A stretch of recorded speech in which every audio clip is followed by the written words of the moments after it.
Hello everyone, good morning. So দেখো সকাল সকাল রেডি হয়ে গেছি নৈহাটি যাব বলে, বড় মাকে পুজো দেওয়ার জন্য আমরা রেডি হয়ে গেছি। দেখো আজকে আমি যাচ্ছি আমার সাথে যাচ্ছে আজকে রেহানশু ছাড়া আমার বর যাচ্ছে।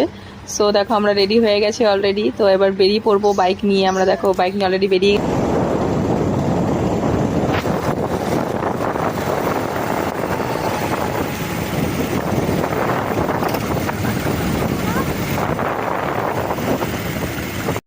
তো তোমরা দেখতেই পাচ্ছ আমি চলে এসেছি বড় মায়ের ওখানে মন্দিরের সামনে চলে এসেছি। আজকে লাইনটা ছিল ফেরিঘাটের থেকে, তো ফেরিঘাট থেকে আমরা লাইন দিয়েছি। তো সকাল সকাল গেছিলাম, তাও একটু কম লাইন ছিল, নালে যত টাইম যাচ্ছিলো আরও বেশি লাইন হয়ে যাচ্ছিলো।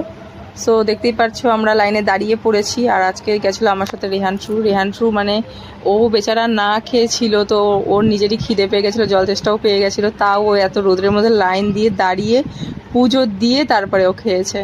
সো এই টুনিক বাচ্চা দেখো পুরো লাইনে দাঁড়িয়ে রয়েছে না খেয়ে রোদের মধ্যে। ওর বুকটা দেখে বুঝতেই পারছো পুরো মুড অফ হয়ে গেছে বেচারার। তাও একটাও কিছু বলেনি, শুধু বলছিল জলদি জলদি মুঝে পূজা দেখে হাম লোক খানা খাएंगे, এটাই শুধু বলেছে, আর কিচ্ছু বলেনি। সো দেখতেই পারছো আমরা রোদের মধ্যে দাঁড়িয়ে রয়েছি লাইন দিয়ে। সো মন্দিরে আমরা দেখো পৌঁছে গেছি। এখানে একটা নতুন তো করে দিয়েছে, তোমরা জানোই, এই ব্যারিকেডটা করে দিয়েছে লাইনের জন্য। সো ঢুকে গেছি, আমরা ভিতরেও ঢুকে গেছি। তোমাদের মায়ের দর্শনও করিয়ে দেবো, দর্শনটা করে নিও, তারপরে দেখে নিও পুরো ভিডিওটা। ভালো লাগলে লাইক শেয়ার কমেন্ট করে দিও। তো মায়ের মুখ দর্শন করে নাও, যার যেটা ইচ্ছা চেয়ে নাও মায়ের কাছে। মা কাউকেই খালি হাতে ফিরিয়ে দেয় না, তাই আমি মায়ের কাছে বারবারও যাই।